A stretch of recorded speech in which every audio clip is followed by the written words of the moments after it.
Dan saya mau mengucapkan terima kasih kepada Pendeta Del Sokotan yang telah mengundang saya untuk bersama-sama pada malam hari ini beribadah dengan Bapak Ibu sekalian di Jemaat Tanjung Perak, Surabaya.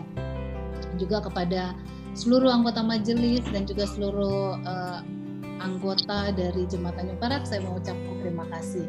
Demikian juga saya mau mengucapkan terima kasih atas teman-teman saya dari God's Word Ministry yang juga support hadir pada malam hari ini. Dan terima kasih juga buat Ibu Ellen Solang, jauh-jauh ya dari Balikpapan, memberikan kesaksian yang luar biasa. Dan Ibu Ellen Solang ini ternyata korporter yang terbaik ya, nomor 1. Wah, ini adalah satu kebanggaannya. Di tengah pandemi, di tengah orang-orang sulit untuk bekerja, keluar dari rumah, tapi ibu ini dengan aktifnya masih pergi memberitakan kabar baik melalui buku-buku. Jadi terima kasih. Dan pada malam hari ini saya boleh share screen ya.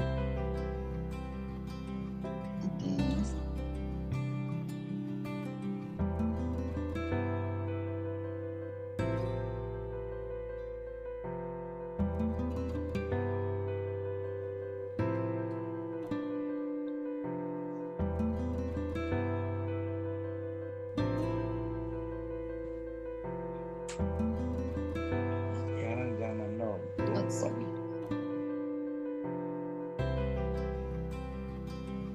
Iya. Ya.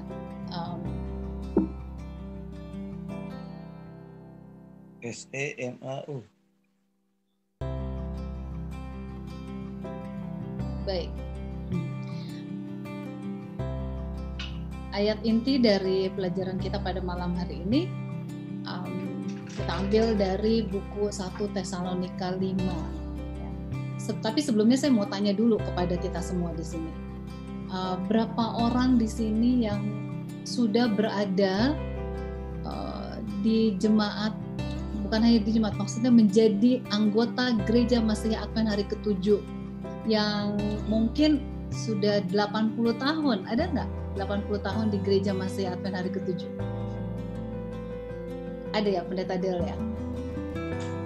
Atau kalau tidak ada, ada ya? Wah hebat. Atau yang 70 tahun.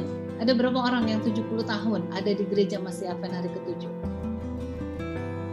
Nah, bisa kasih tanda ya. Kemudian yang 60 tahun ada nggak? Ada pasti ya, 50 tahun ada. Ini bukan cuma orang Kristen ini, harusnya Advent ya. Kemudian 40 tahun, lah lebih banyak lagi ada. 30 tahun pasti ya, 20 tahun.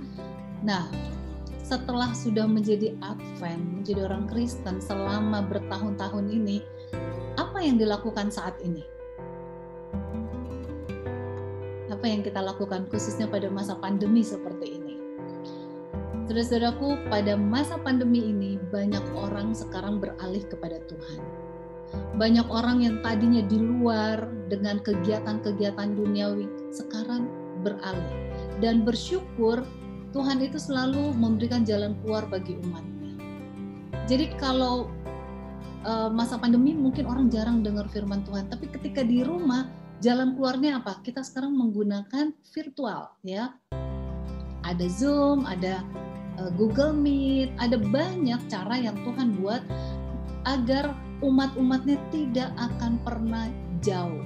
Nah ini, dan kita, apa yang kita lakukan saat ini? Dan pada akhirnya setelah kita mengalami banyak hal dalam kehidupan kita, bertahun-tahun berada dalam kebenaran, bertahun-tahun ada di gereja Advent atau menjadi orang Kristen, akhirnya ya, ini seperti Rasul Paulus bilang. Rasul Paulus menyebutkan kata akhirnya, kalau di bahasa Inggris finally, gitu. Kadang-kadang kita suka bilang finally gitu ya. Akhirnya itu ada sebanyak 5 kali dikatakan. Akhirnya, nah kita mau bertanya juga, kalau Rasul Paulus katakan ada sebanyak 5 kali, nanti kita lihat apa yang kita lakukan pada akhirnya sekarang ini, pada usia kita menjadi orang Advent, apa akhirnya yang kita lakukan? Atau pada masa pandemi ini akhirnya apa yang kita lakukan? Nah, setelah kita mengenal kebenaran selama itu dan kita tahu akhirnya apa yang harus kita lakukan, karena kata akhirnya itu adalah satu kesimpulan dari apa yang kita lakukan, yang sudah kita lakukan. Akhirnya saya harus berhenti di sini misalnya, akhirnya saya harus melakukan hal yang lebih besar lagi, dan seterusnya. Dan inilah kata akhirnya. Kemudian, dan inilah yang perlu diingat oleh umat Tuhan di zaman now, ya. Akhirnya ini apa yang harus kita lakukan, dan ini yang harus kita ingat sama-sama. Oke, ini saya punya. Nah, 2 Korintus 13, ya, kita baca dalam 2 Korintus 13. Apa yang dikatakan? Akhirnya saudara-saudaraku, bersukacitalah, usahakanlah dirimu supaya sempurna. Terimalah segala nasihatku, sehati sepikirlah kamu, dan hiduplah dalam damai sejahtera. Maka Allah sumber kasih dan damai sejahtera akan menyertai kamu. Jadi apa? Setelah banyak hal yang kita lakukan, akhirnya, ya, Rasul Paulus mengatakan, akhirnya, saudara-saudaraku, yang pertama dia katakan apa? Bersukacitalah. Nah, ini yang diminta kita untuk bersukacita, harus mengucap syukur akan berbagai hal yang kita alami saat ini. 4 hal yang harus menjadi tujuan kita sebagai anggota. Sini ada yang hilang.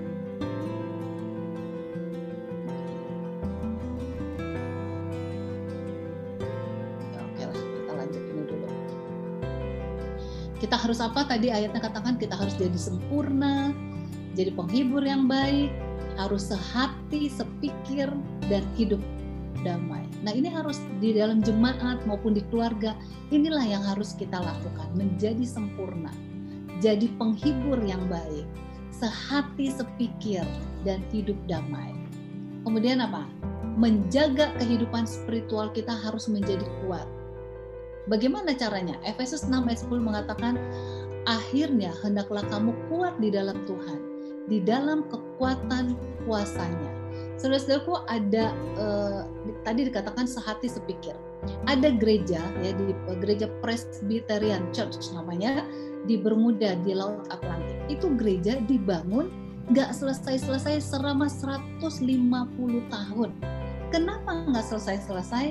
Karena karena anggotanya bertengkar terus, tidak sehati sepikir. Jadi nggak jadi terbengkalai. Nah, kita harus kuat di dalam Tuhan. Apa yang membuat kita kuat dalam Tuhan?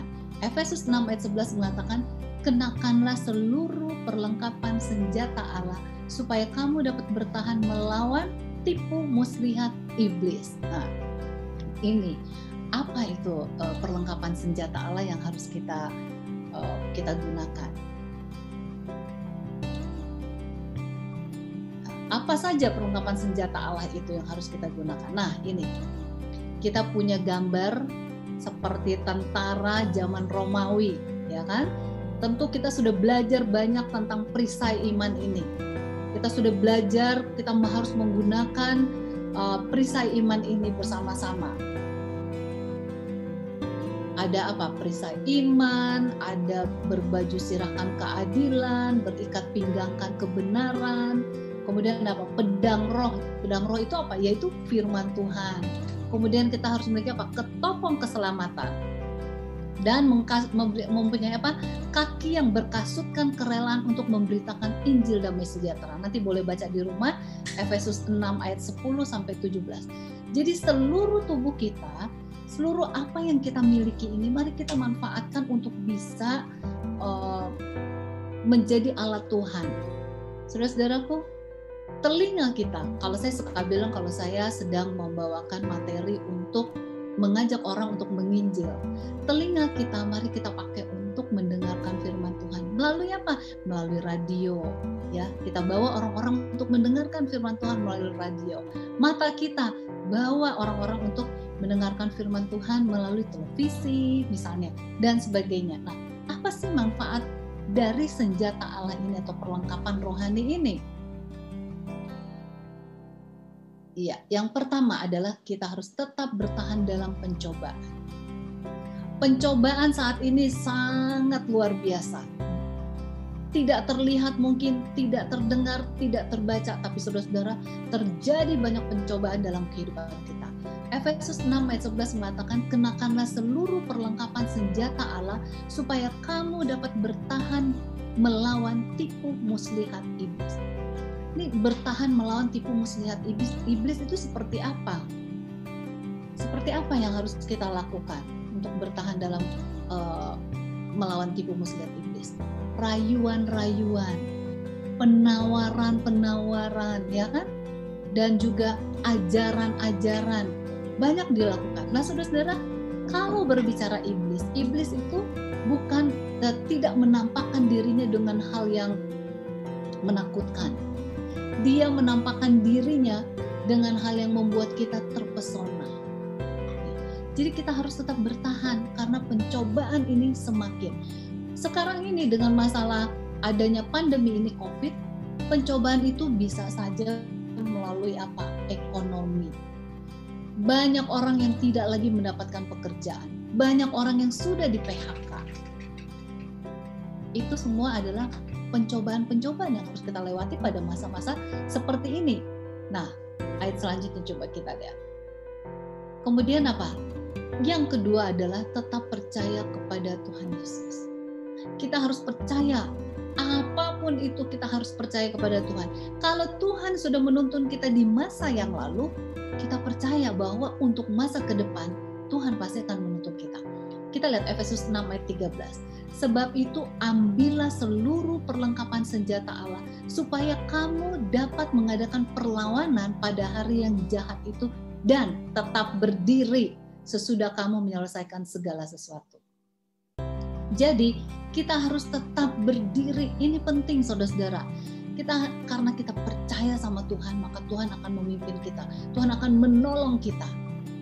Nah, di akhir kita sudah menikmati kehidupan bersama Tuhan sekian puluh tahun. Kita sudah berada bersama-sama umat Tuhan sekian puluh tahun. Apa yang harus kita lakukan pada akhirnya? Saudara-saudara, jangan lengah. Kita harus tetap berdiri, percaya kepada Tuhan Yesus, karena hanya Dialah satu-satunya akan memberikan jalan keluar bagi kita.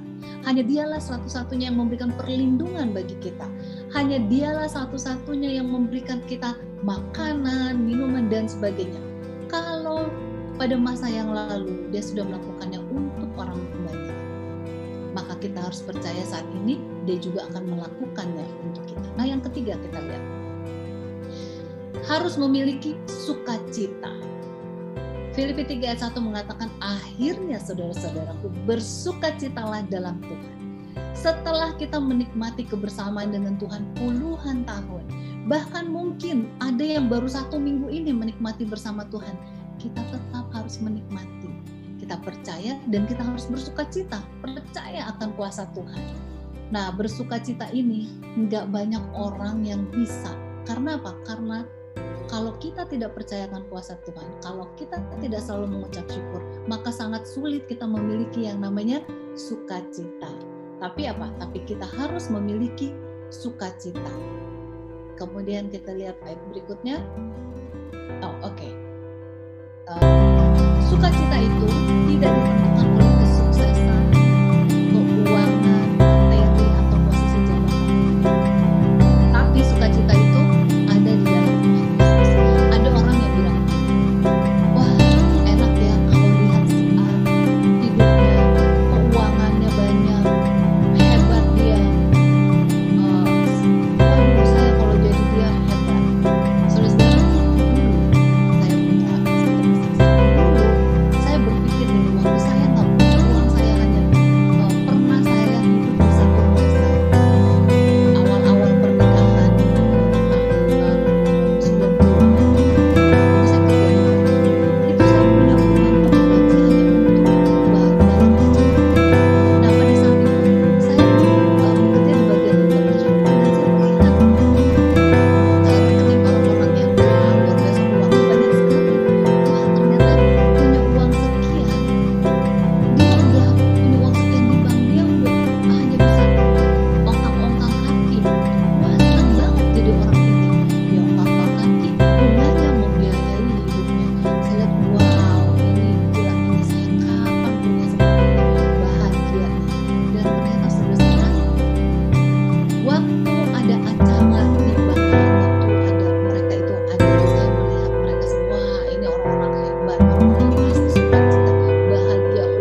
sukacita itu bukan karena materi, bukan karena posisi jabatan.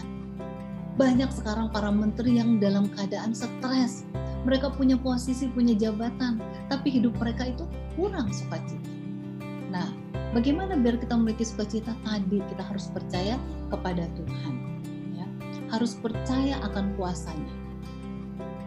Nah, saya mau bagikan lagi, saya punya kesaksian ini. Ini kesaksian pribadi waktu saya dan suami, kami harus tiba-tiba berangkat ke Bandung. Kami harus berangkat ke Bandung. Nah, suami saya itu paling suka dengan mobil. Jadi suka utak-atik mobil, hobinya dengan mobil, ya. Nah, satu waktu kita ke Bandung itu di perjalanan saya yakin kalau jalan sama suami saya itu sangat yakin mobil tuh pasti aman karena dia orang yang sangat memperhatikan keamanan kendaraan. Jadi kami berangkat berdua, di jalan aman nggak apa-apa. Waktu masuk Bandung, tiba-tiba suami saya bilang ini kok mobil nggak enak ya? Seperti ada bocor. Waduh, saya kaget. Kita pakai mobil yang terbaik yang kita miliki, yang saya yakin kalau jalan sama suami saya itu pasti aman. Dan tiba di rumah keluarga saudara dari suami saya, begitu di depan garasi mobil langsung berhenti, nggak bisa jalan. Dan waktu kita keluar, waduh, itu bocor, oli keluar semua keluar. Wah, saya kaget, saya bilang kenapa ya kok bisa begini? Karena ini nggak pernah terjadi, bagi suami saya itu selalu aman. Dia juga bingung, nggak tahu kenapa. Lalu mobil kita dorong pelan-pelan dan masuk ke dalam garasi. Lalu suami saya bilang gini, ada nggak, waktu itu hari Minggu, ada nggak montir di sini? Wah, kalau di Bandung susah, hari Minggu tuh semua tutup. Jadi gimana? Kemudian omnya bilang begini, coba saya cari montir. Dicari montir, telepon, kemana-mana nggak ada. Wah, gimana ini?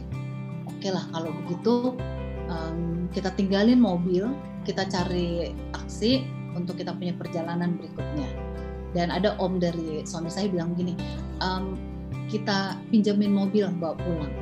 Saya udah mikir, aduh nggak nyaman banget ini begini, dan akhirnya terima keadaan. Oke lah, mobil kita tinggal, kita selesaikan kita punya urusan dan pulang dipinjemin mobil.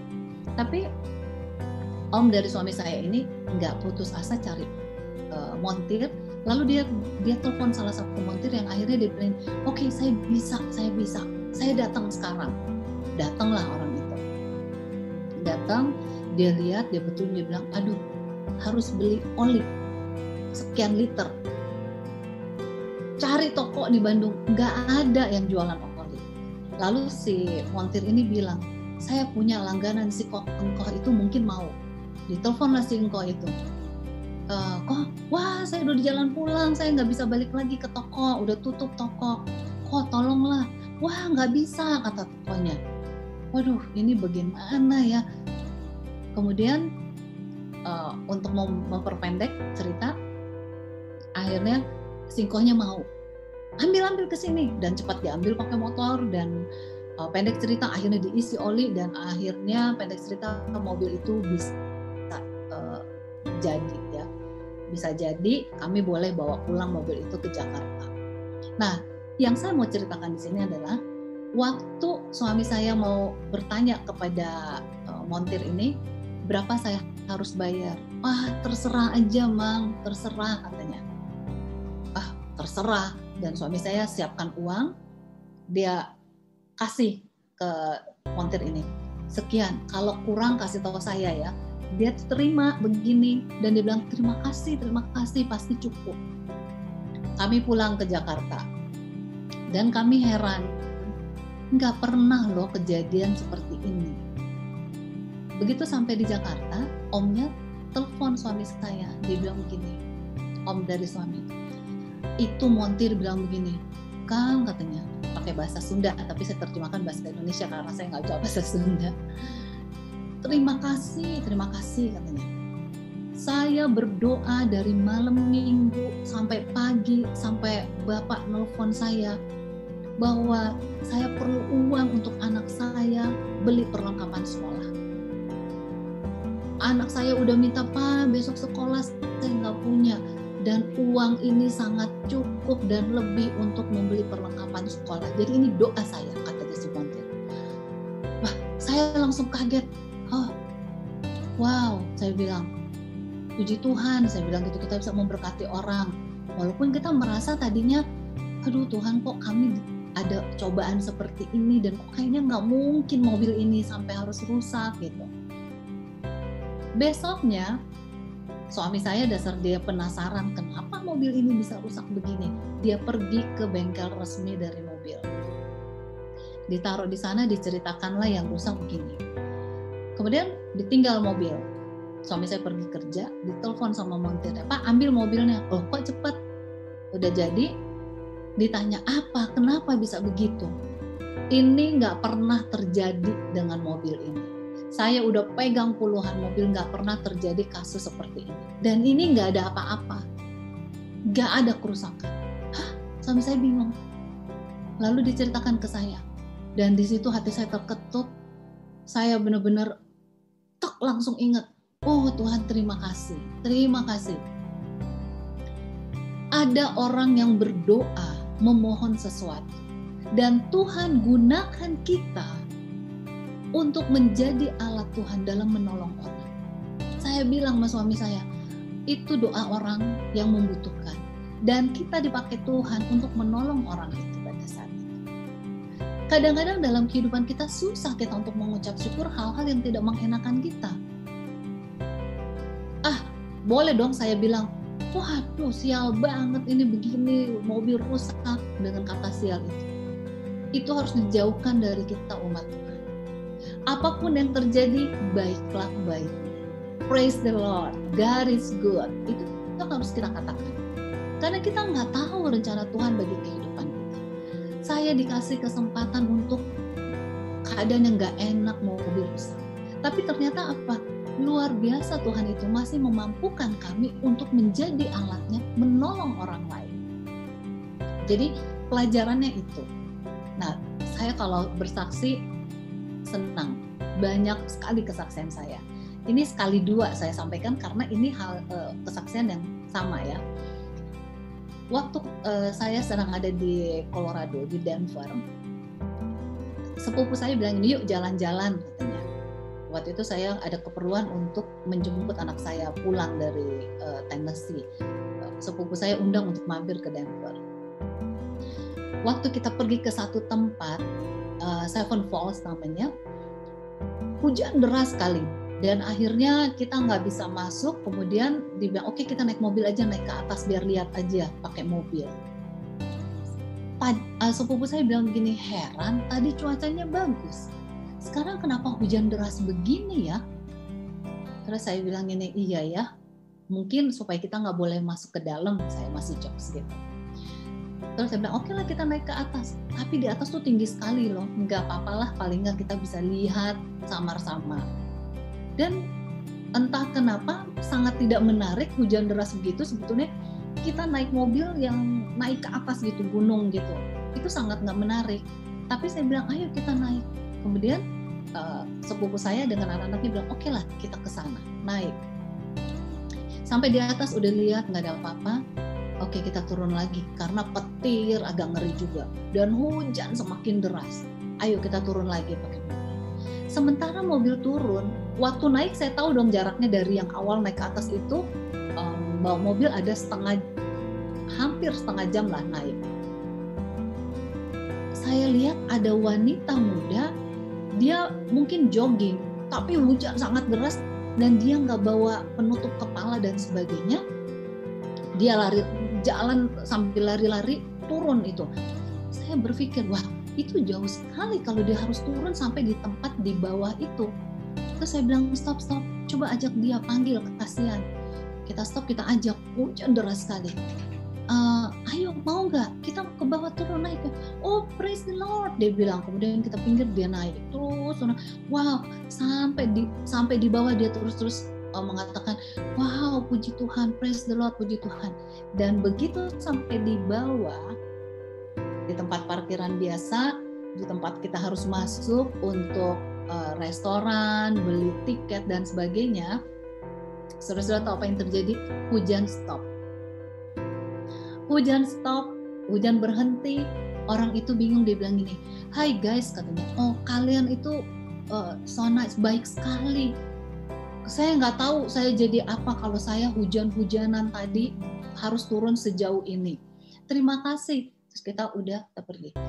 Begitu jalan, saya langsung bersyukur sama Tuhan. Saya bilang kepada sepupu saya di mobil bersama ponakan-ponakan, kalian tahu kita naik ke atas, Tuhan yang suruh. Untuk apa? Untuk menjemput orang itu. Jadi banyak hal dalam hidup kita yang kita pikir ini adalah, aduh kenapa begini, kenapa begitu.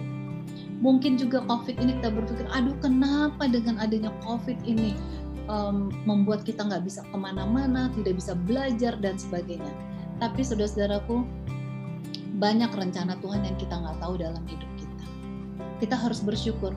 Kalau nggak ada begini, mungkin Rabu malam ini saya tidak berbicara di tengah-tengah anggota dari Gereja Tanjung Perak di Surabaya. Karena kalau saya harus ke Surabaya, saya harus pesan tiket, ya kan? Saya harus pesan tiket, pesan hotel dan sebagainya ke sana. Tapi sekarang kita nih umat-umat Tuhan seperti yang punya sayap. Kita bisa ada di Filipina nanti, seperti sekarang ada dari keluarga Bapak Robert Lomintaintan. Kita bisa ada di Amerika tiba-tiba, atau saya tiba-tiba ada di Manado, bicara di Balikpapan dan sebagainya. Kita ini adalah malaikat-malaikat yang nggak ada sayap gitu, yang dikasih Tuhan kesempatan sekarang untuk apa? Untuk melayani umat-umatnya. Dalam satu hari bisa ada 5-6 Zoom, ya kita melawat kemana-mana. Tuhan kasih kesempatan buat kita. Jadi apapun yang terjadi dalam hidup kita, katakan God is good all the time. Puji Tuhan, ya, bersyukur untuk segala sesuatunya. Jadi tidak ada sukacita yang lebih besar selain di dalam Yesus.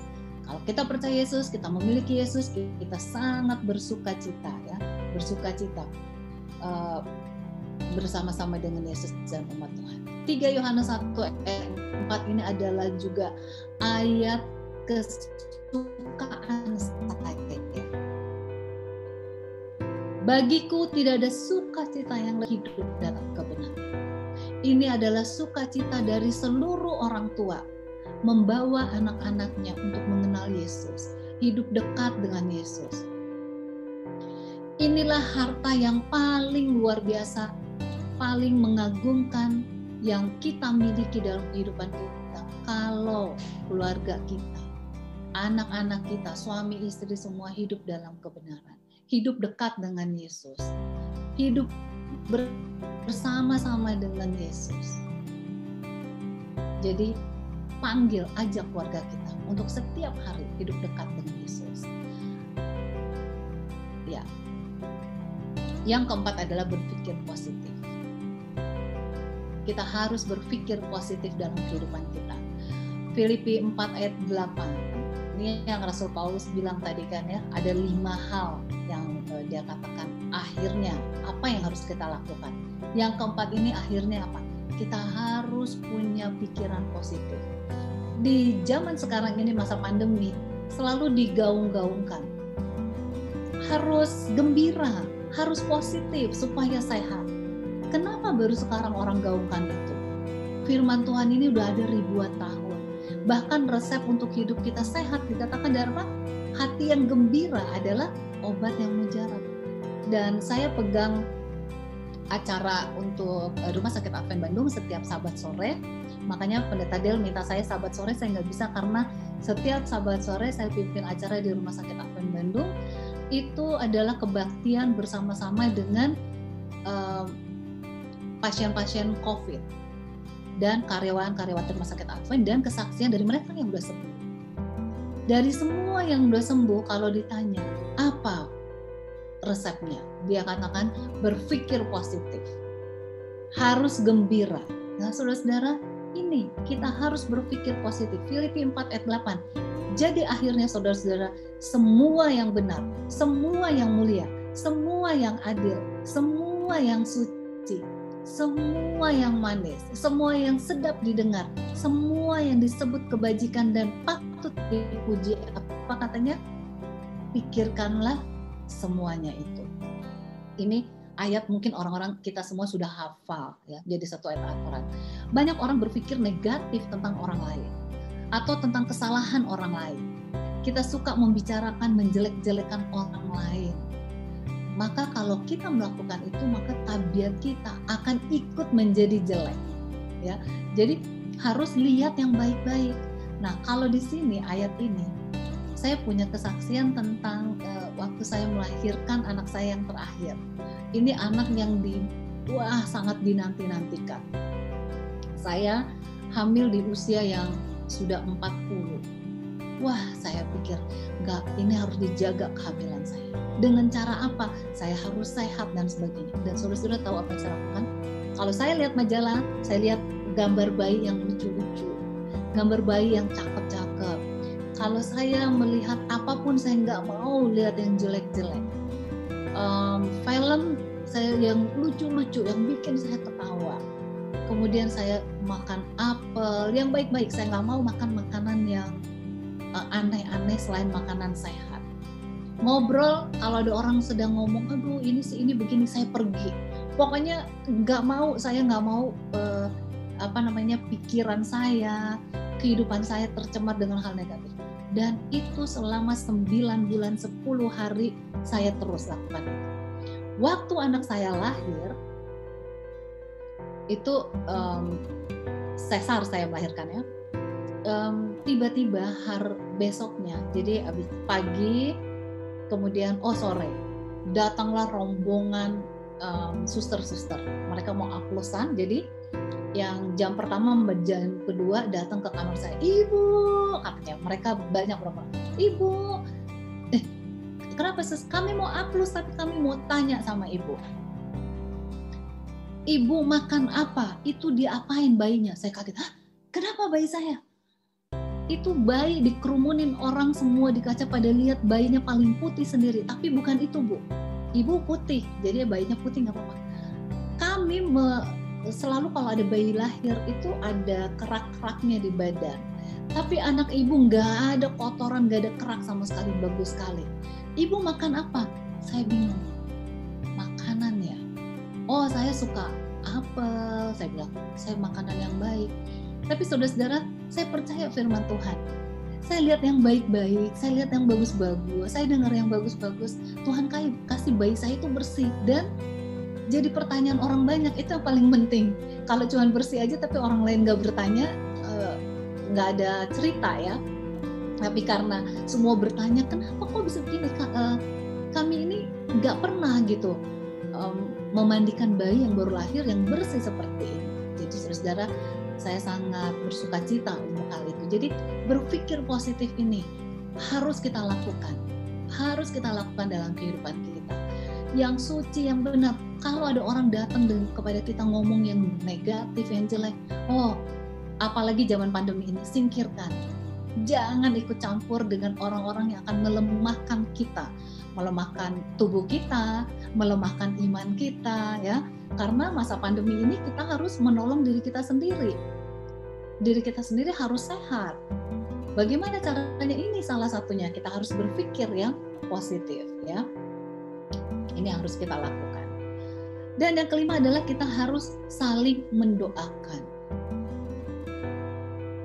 2 Tesalonika 3 ayat 1. Selanjutnya, saudara-saudara, berdoalah untuk kami supaya apa? Berdoalah untuk kami supaya firman Tuhan beroleh kemajuan dan dimuliakan. Sama seperti yang telah terjadi di antara kamu. Firman Tuhan masih tetap kita harus berdoa. Selanjutnya saudara, berdoalah untuk kami. Ya. Jadi marilah kita saling mendoakan satu dengan yang lain. Kita saling mendoakan supaya kita semakin kuat satu dengan yang lain. Ya. Hidup bersama-sama, berdoa bersama-sama.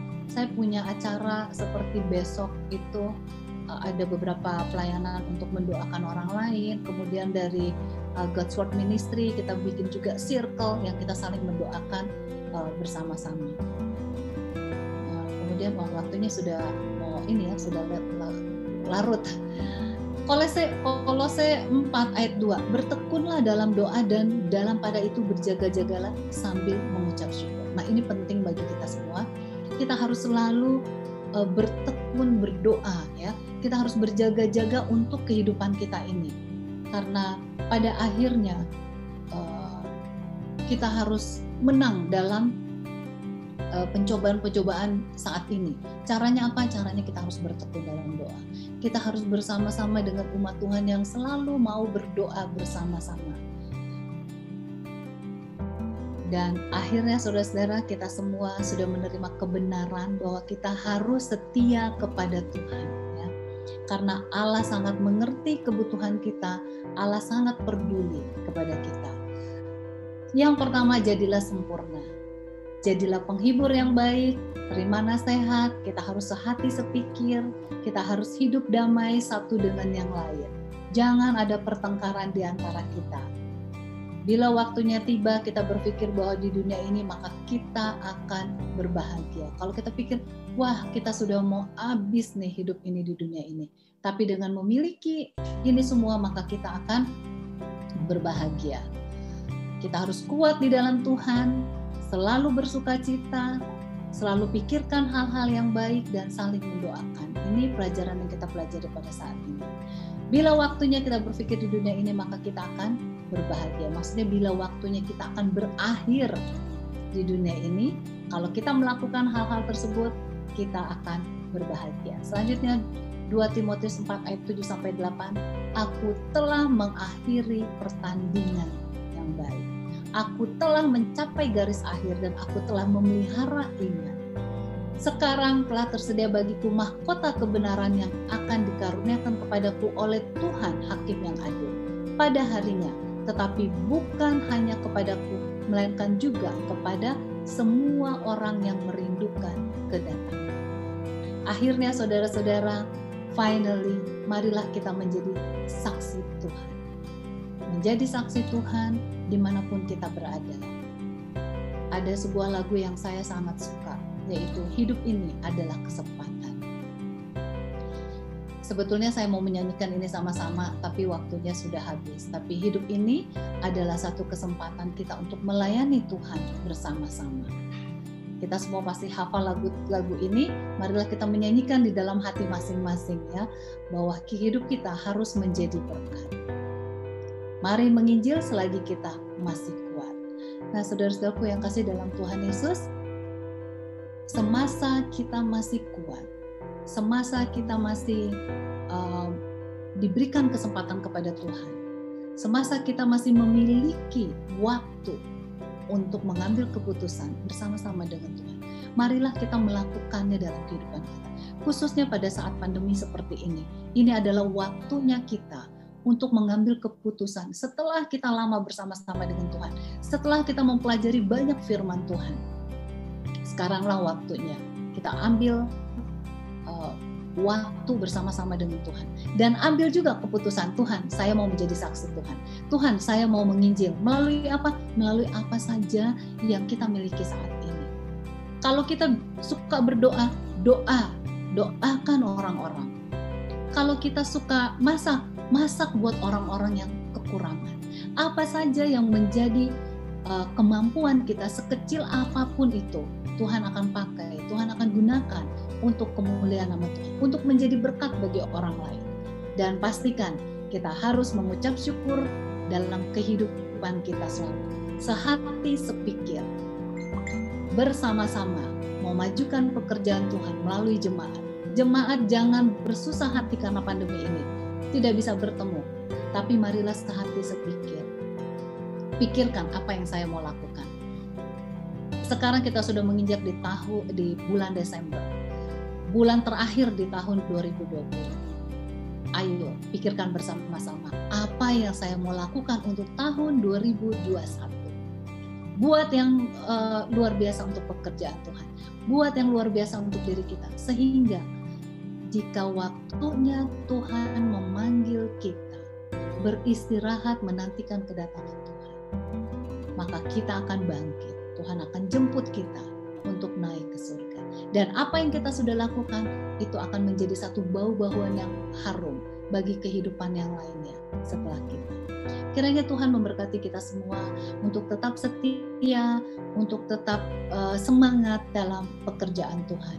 Akhirnya saudara-saudara, marilah kita bersatu hati bersama-sama memajukan pekerjaan Tuhan melalui jemaat dan juga membawa keluarga kita untuk hidup dekat dengan Tuhan. Tuhan Yesus memberkati kita semua. Mari kita tunduk kepala dan berdoa.